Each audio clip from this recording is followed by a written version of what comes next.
राष्ट्रीय वन्यजीव सप्ताह भारतभर दरवर्षी 2 ते 8 ऑक्टोबर दरम्यान भारतातील वनस्पती आणि प्राणी याचे संरक्षण आणि संवर्धन करण्याच्या उद्देशाने साजरा केला जातो।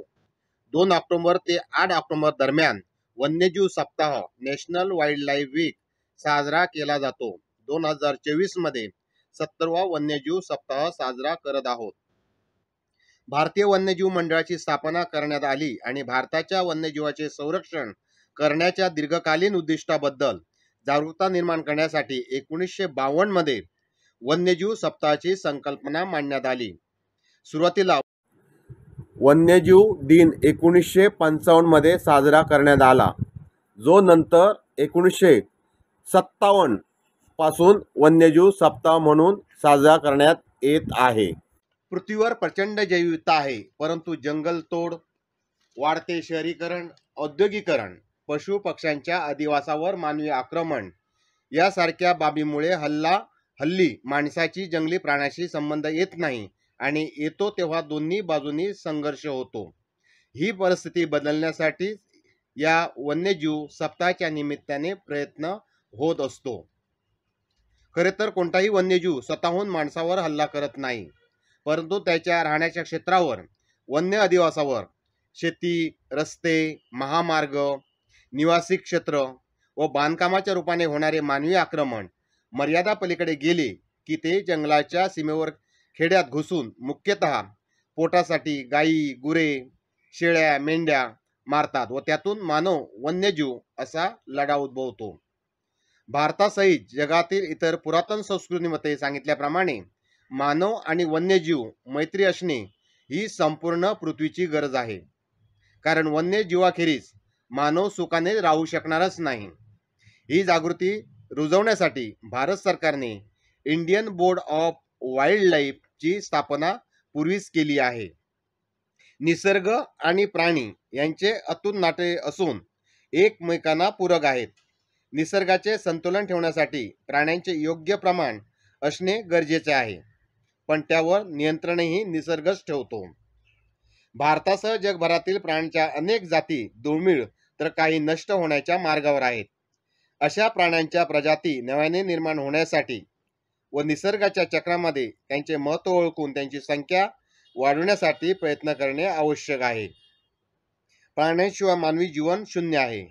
मानव हा जरी प्राणी असला तरी प्राण्याचे अर्थकारण मोठे असून अनेक देशांनी यावर लक्ष केंद्रित केले आहे। मानवी जीवनाच्या कल्याणामध्ये प्राण्यांचे मोठे योगदान व महत्त्व असून अनेक पाळीव प्राणी प्रगतीचे आधार ठरत आहेत। जगातील मोठ्या व्यवसायात दुग्ध व्यवसाय असून त्यामध्ये भारतानेही मोठी प्रगती केली आहे। त्याचा आधार हे प्राणीच आहेत। दुग्ध व्यवसायात अर्थात पशुधन यामुळे लाखो हातांना रोजगार मिळाला आहे। शेती विकासासाठी आधारभूत ठरला आहे। पशुधनामुळे भारतातील मोठी प्रगती झाली असून श्वेत क्रांती झाली आहे। भारतासह जगभरातील प्राण्यांच्या अनेक जाती दुर्मिळ तर काही नष्ट होण्याच्या मार्गावर आहेत। अशा प्राण्यांच्या प्रजाती नव्याने निर्माण होण्यासाठी व निसर्गाच्या चक्रामध्ये त्याचे महत्त्व ओळखून त्यांची संख्या वाढवण्यासाठी प्रयत्न करणे आवश्यक आहे। भारतात वेगवेगळ्या प्रकारचे प्राणी, पक्षी आढळून येतात। त्यांच्याविषयी आपण आज माहिती जाणून घेऊयात। प्राणी जातीचे आसाम हे आश्रयस्थान आहे। भारतीय पक्ष्यांच्या सर्वाधिक जाती आसाममध्ये आढळतात।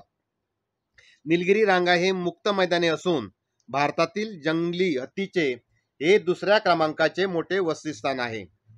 पूर्व घाट हे आशियाई हत्तीचे जगातील सर्वात मोठे निवासस्थान आहे। हिमालयात याक हा प्राणी दूध व मांसोत्पादनासाठी तसेच ओझी वाहण्यासाठी पाळला जातो। याकचे दूध गुलाबी रंगाचे असते। पूर्वेकडे मॅकपाय व गाणारी कस्तुरी हे प्रमुख पक्षी आढळतात। राजस्थानमधील चोकला या संकरित मेंढीपासून सर्वोत्तम प्रतीची लोकर मिळते। राजस्थानच्या वाळवंटी मैदानात सुमारे 140 जातीच्या निवासी व स्थलांतरित पक्ष्याचा अधिवास, त्यामध्ये खरुची, गिधाड, गरुड, बहिरी ससाणा, मोर व अन्य पक्ष्यांचा समावेश आहे। तसेच लाल कोल्हा, जंगली मांजर, उंटाच्या अनेक जाती आढळतात. गंगेच्या त्रिभुज प्रदेशात खंड्या, गरुड, सुतार पक्षी तर सुंदरबनात चितळ मोठ्या संख्येने आढळतात. भारतीय गेंड्यासाठी प्रसिद्ध काझीरंगा या आसाममधील राष्ट्रीय उद्यानास जागतिक वारसा स्थळाचा दर्जा देण्यात आला आहे. यामध्ये सोनेरी लंगूर, कस्क बदक, बंगाल तणमोर, पिग्मी हॉक या धोक्यात असलेल्या प्राणी जातीचे आसाम हे आश्रयस्थान आहे.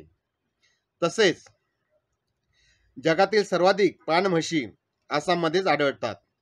ऑर्किड पक्षी प्रसिद्ध आहे. वाघ, हत्ती व गिवन हे आसाममधील अन्य प्राणी आहेत. वाघ व सिंह हे दोन्ही प्राणी आढळणारा भारत हा जगातील एकमेव देश आहे. दक्खनच्या पठारावरील जंगलातील शेकरू खारीचे अस्तित्व धोक्यात आले असून ती महाराष्ट्राचा राज्य प्राणी आहे. पश्चिम बंगालमध्ये सुंदरबनात वाघ आढळतात. लक्षद्वीप हा स्वतंत्र पारिस्थितिकी प्रदेश असून तिथे जिवंत प्रवाळे, तलवार मासे, डॉल्फिन मासे आढळतात. पश्चिम बंगाल व आसाममध्ये एक शिंगी गेंडा आढळतो. सौराष्ट्रातील जुनागड गिरीच्या जंगलात मोठ्या प्रमाणात सिंह आढळतात. भारतीय संस्कृतीमध्ये प्राण्यावर प्रेम व दया करणारे अनेक सण उत्सव आहेत, पण त्याविषयी जनजागृती फारशी दिसून येत नाही. त्यामुळे अशा दिनानिमित्त प्राण्यावर दया करणारे, त्यांची गरज, महत्त्व आणि आपले कुटुंब, देश व मानवी जीवनाच्या कल्याणातील योगदान याबाबत चर्चा होणे गरजेचे आहे. तसेच मानवी जीवन सुखकर होण्यासाठी, निसर्गाचे संतुलन राखण्यासाठी व अन्य प्राण्यांचे योग्य प्रमाणात संख्या ठेवण्यासाठी सर्व पातळीवर प्रयत्न होण्याची चर्चा व्हावी या अनुषंगाने या सप्ताहात चर्चा व जनजागृती करून जंगलाच्या सीमेवर राहणाऱ्या स्थानिकांना वेळोवेळी योग्य माहिती, मार्गदर्शन व सुविधा पुरवावी. तसेच वन्यजीवाबद्दल माहिती मिळवून त्यांचा जीवनक्रम समजून घ्यावा, ज्यामुळे त्यांच्याबद्दलचे गैरसमज दूर होऊ शकतात. वन्यजीवाचा अधिवास असलेले जंगल तोडण्यास नेहमी विरोध दर्शवावा लागेल, कारण हेच त्या प्राण्यांचे हक्काचे अधिवास क्षेत्र असते. असे केले तरच आपण राष्ट्रीय वन्यजीवाचे संरक्षण आणि संवर्धन करू शकतो.